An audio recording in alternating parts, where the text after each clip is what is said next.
No podemos ir por la vida gastando balas, porque no tenemos muchas. No podemos ir quemando personas, porque tampoco tenemos muchas. No podemos ir mandando gente a todos los sitios a dar la perreta.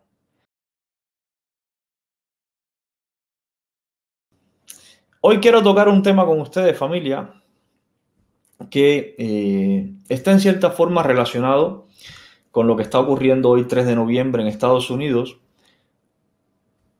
desde el punto de vista de nosotros los cubanos. Nosotros los cubanos pensamos, algunos con más razón que otros, que las elecciones, el resultado electoral del proceso que está ocurriendo hoy en Estados Unidos va a influir en Cuba directamente. Todo lo que pasa en Estados Unidos influye en el resto del mundo, absolutamente todo. Ahora, ¿cuánto puede influir en Cuba? Es lo que quizás algunas personas sean demasiado optimistas en ese sentido. Hoy quiero hablar con ustedes sobre algo que he estado leyendo, además justo hoy, que me ha llamado mucho la atención porque no es un fenómeno actual, es un fenómeno bastante antiguo. Sin embargo, lo seguimos replicando en el tiempo y seguimos pensando que somos el ombligo del mundo, los cubanos. Y por desgracia no es verdad. El mundo, tal cual está conformado hoy, en la actualidad, y desde la antigüedad, ha tenido varios países que se comportan como eje en cuanto a lo que sucede en el resto del mundo. Son países ombligos, directamente. La palabra ombligo proviene de un término latín que es umbilicus, que hace referencia a la parte central de los escudos. Los escudos de armas, en la parte central tenían una protuberancia, ese era el umbilicus, y de ahí proviene la palabra ombligo. Hay varios países en el mundo que desde la antigüedad hasta la actualidad se han comportado como ombligos del mundo, como países eje. En la antigüedad tenemos, por ejemplo, Roma, o tenemos, por ejemplo, el Imperio Persa, o Egipto. No sé, hay varios países que han marcado en la historia del mundo un papel fundamental. Actualmente tenemos países como Estados Unidos, China y Rusia, que juegan un papel clave en lo que pasa en el resto del mundo. Prácticamente marcan las políticas del resto del mundo, militares, económicas, geopolíticas. Son el ombligo del mundo estos países. Y a los cubanos nos gustaría hacerlo, pero por desgracia somos una isla más de las que hay en el mar Caribe, ahí puestas. Si estuviéramos en el Pacífico, fuéramos una más de tantas de las que hay en el Pacífico también, y nadie nos hiciera ni el más mínimo caso, como pasa actualmente con una buena parte del mundo, que no nos hace ni el más mínimo caso. Este sentimiento de ombligo del mundo que tenemos los cubanos no viene de ahora. Desde la guerra del 68, ya por aquel entonces, algunos de los libertadores, algunos de los luchadores en esa guerra independentista, de los libertadores de esclavos me refiero, ya se creían ellos el ombligo del mundo, se creían que Cuba era el ombligo del mundo, al punto de que una de las excusas, ellos pensaban que Estados Unidos, en la guerra del 68, no en la del 95, en la del 68, ellos pensaban que Estados Unidos y el resto de países de Hispanoamérica nos iban a ayudar. ¿Por qué? Porque Cuba era la llave del Golfo, porque es que Cuba tenía una posición estratégica y era muy importante la libertad de Cuba para que el resto de América también se fuera independizando. Pensaban todo este tipo de cosas y al final, en 10 años de guerra, lo único que recibieron fue indiferencia de los gobiernos de Hispanoamérica, hostilidad también de muchos de los gobiernos de Hispanoamérica, y no pasó absolutamente nada. Nadie se creyó el cuento, salvo los cubanos, de que en ese momento Cuba era el ombligo del mundo. El propio Enrique José Varona, cuando la guerra del 95, en uno de sus artículos periodísticos, dijo que de todos los reveses que se habían sufrido en la guerra, quizás el que más le había dolido a los independentistas cubanos era precisamente esa indiferencia y esa hostilidad de varios países, de varios gobiernos de Hispanoamérica, precisamente porque ellos se creían el ombligo del mundo y el resto del mundo estaba mirando para otro lado y no les hicieron el más mínimo caso. De esto hace ya más de un siglo, hace bastante tiempo. Sin embargo, a día de hoy seguimos pensando que somos el ombligo del mundo y que el resto del mundo tiene que mirar lo que pasa en Cuba y que las elecciones de Estados Unidos, lo que está ocurriendo hoy, tiene que hacerse tomando en cuenta la situación que tiene Cuba, por ejemplo. Y no estoy negando que una parte de lo que pasa con la izquierda en Estados Unidos esté relacionado con Cuba. Eso es una realidad, probada además. Pero eso no significa, eso no implica, eso no es directamente proporcional a que nosotros los cubanos seamos el ombligo del mundo. Fidel Castro fue otra de las personas que intentó exacerbar este sentimiento de que Cuba es el ombligo del mundo. Fidel Castro quería hacer de los Andes la Sierra Maestra. Esa era su gran idea. Intentaba exportar la revolución hacia cualquier sitio. A él le daba igual que fuera América, África, Asia. Él quería exportar la revolución porque para él Cuba, su centro de poder, su trono, era el trono del mundo. Quería mandar sobre el mundo. Y así invadió África, dejando allí decenas de miles de cubanos muertos. Patrocinó guerrillas en América Latina y Centroamérica, también mandando cubanos a morir allí y matando a nacionales de esos países. Propició golpes de Estado de forma directa o indirecta, tanto apoyándolos como dando apoyo a gobiernos que a la oposición ver lo que se estaba formando les dio un golpe de Estado para evitar que el castrismo entrara de forma directa, aunque terminó entrando de muchas otras formas en esos países. Ese sentimiento de ombligo del mundo, Fidel Castro lo exacerbó todavía más. Incluso el propio José Martí fue uno de los que creó o ayudó a contribuir a que ese sentimiento cubano de ombligo del mundo se hiciera todavía más fuerte. Y ya sé que a veces somos fans ciegos de José Martí, pero José Martí era un ser humano como lo somos todos nosotros y podemos tener diferencias también con José Martí. José Martí en su famosa carta a Manuel Mercado dijo que algo así como que Cuba, la independencia de Cuba iba a impedir esa expansión de Estados Unidos. Y esto no es nada más y nada menos que la exacerbación de ese sentimiento de ombligo del mundo. Al final Cuba fue independiente de España. Estados Unidos siguió siendo Estados Unidos y el resto de Latinoamérica o Hispanoamérica siguió siendo lo mismo. Y la independencia de Cuba ni impidió ni favoreció nada. Por mucho que nuestro José Martí dijera o pensara, y así lo dejara por escrito, que esa libertad de Cuba iba a impedir todas estas cosas, favoreciendo ese sentimiento de ombligo del mundo. A día de hoy los cubanos tenemos el mismo sentimiento de ombligo del mundo. Las mejores playas del mundo son las de Cuba. Claro, eso te lo dice un cubano que no ha ido a Ibiza. Por solo poner un ejemplo de playa. Porque luego cuando vas a una de las calas de Ibiza, se te cae el alma a los pies cuando ves las playas que hay ahí. Pero los cubanos siguen diciendo que las mejores playas son las de Cuba, Varadero, el ombligo del mundo. El mejor café, el cubano.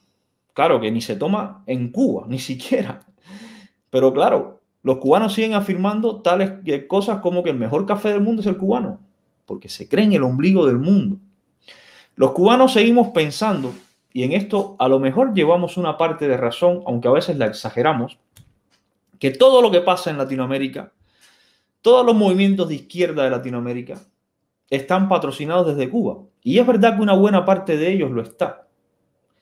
Pero, oye, los de Latinoamérica no son tontos tampoco. Ellos piensan por sí solos y también hacen cosas por sí solos. Entonces, no somos somos el tumor que ha enviado metástasis a varios países, pero que allí también hay sus tumores que funcionan de forma independiente y que van creando sus propios problemas, como en Chile, por ejemplo. Este sentimiento de ombligo del mundo que provoca, entre otras cosas, además de todo este relato de sentirnos superiores, de que nuestras playas son las más bonitas, nuestro café es el mejor del mundo, además de todo esto, que es prácticamente inofensivo, provoca inacción en las personas. ¿Por qué inacción? Porque al sentirnos el ombligo del mundo, como mismo pensaban aquellos en la guerra del 68, pensamos que el resto del mundo va a venir a socorrernos, va a venir a hacer por nosotros lo que nosotros no hemos hecho. ¿Y qué pasa? Que nos quedamos sentados esperando. ¿Y qué pasa con el mundo? Que sabe que no somos el ombligo. Pues que sigue haciendo sus cosas y no nos hace ni puñetero caso. Y así hemos pasado inadvertidos frente a la Unión Europea, al Congreso norteamericano, frente a la OEA también, y frente a muchísimas instituciones que nos ven como unas personas que se creen demasiado importantes para lo que realmente son, literalmente. Y además de eso, nos creemos tan arrogantes a veces de pensar que siempre tenemos la razón y los demás tienen que escucharnos. Y por desgracia, los demás también tienen sus propios problemas y no siempre tienen tiempo para escucharnos. Y a veces, por aquí entró Ani, un beso grande. Y a veces, los demás tienen además poco tiempo y las personas que mandamos, nosotros los ombligos del mundo, tenemos personas que son las que van a dar la cara delante de instituciones. Pues a veces las personas que van ahí a esas instituciones tampoco son las personas que llevan el mensaje más claro para que dentro de ese poco tiempo que dispone el interlocutor se nos pueda escuchar. A mí me encantó, por ejemplo, y creo que fue una oportunidad brillante, la de Ariel en la Comisión de Derechos Humanos. Era la persona exacta en el momento exacto para decir lo que había que decir. Pero no siempre tenemos esa suerte, por desgracia. Ese sentimiento de ombligo del mundo nos hace pensar que el resto de la humanidad tiene que estar pendientes de nosotros. Incluso hoy, cuando se está decidiendo la administración del país más importante del mundo, los Estados Unidos de América, pues nosotros los cubanos pensamos, algunos de nosotros, que ese presidente Donald Trump, que se está jugando su presidencia, está pensando en los cubanos y todo lo que va a hacer, lo va a hacer por los cubanos. Señores, vamos a dejar de ser infantiles, por lo menos una vez.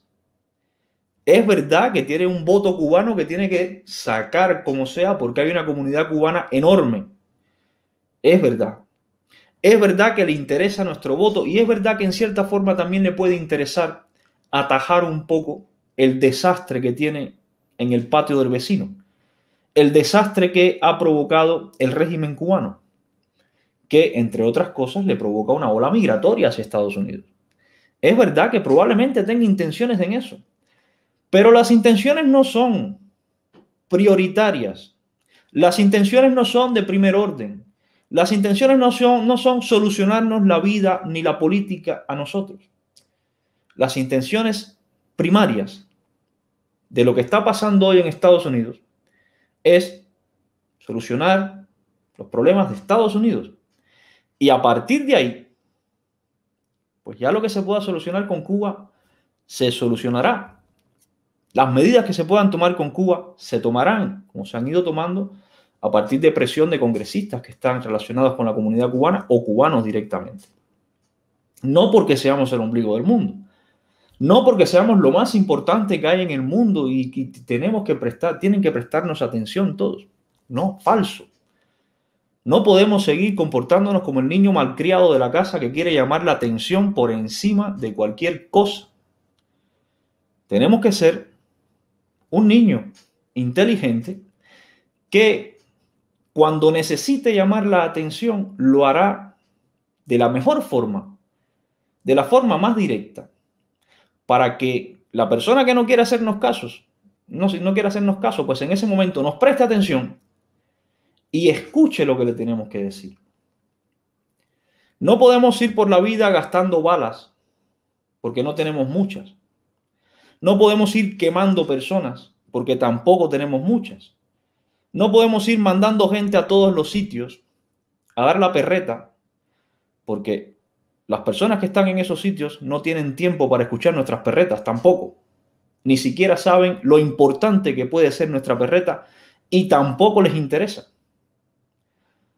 Así que dejémonos de sentir el ombligo del mundo y comencemos a actuar como unos ciudadanos más de un país que tiene un problema muy grande, tan grande como lo pueden tener otros países, y que estamos reclamando nuestros derechos, que son tan importantes como los derechos de todos los ciudadanos de los demás países que también los reclaman.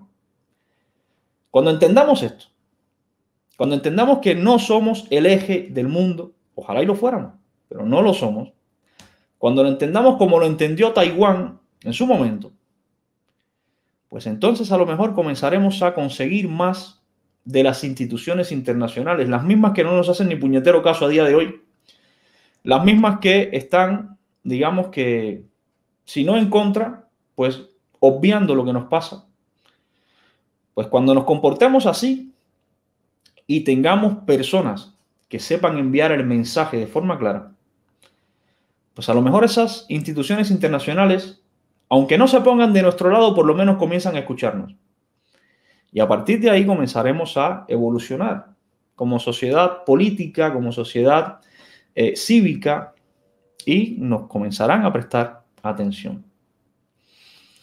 Pues esta era la reflexión que quería hacer con ustedes hoy, a partir de algo que leí que me resultó bastante interesante. Dave, no estoy hablando de las protestas pacíficas que hace José Daniel Ferrer, por ejemplo. Evidentemente eso es importante, pero eso está pasando dentro de Cuba. Estoy hablando de los que estamos fuera, que estamos sentados esperando a que el resto del mundo nos haga caso, porque nos creemos demasiado importantes, porque pensamos que somos el ombligo del mundo. Y no, eres uno más entre todo lo que hay. Y salvo que busques la forma efectiva y directa de que se te haga escuchar, seguirás siendo uno más de todo lo que hay, por desgracia.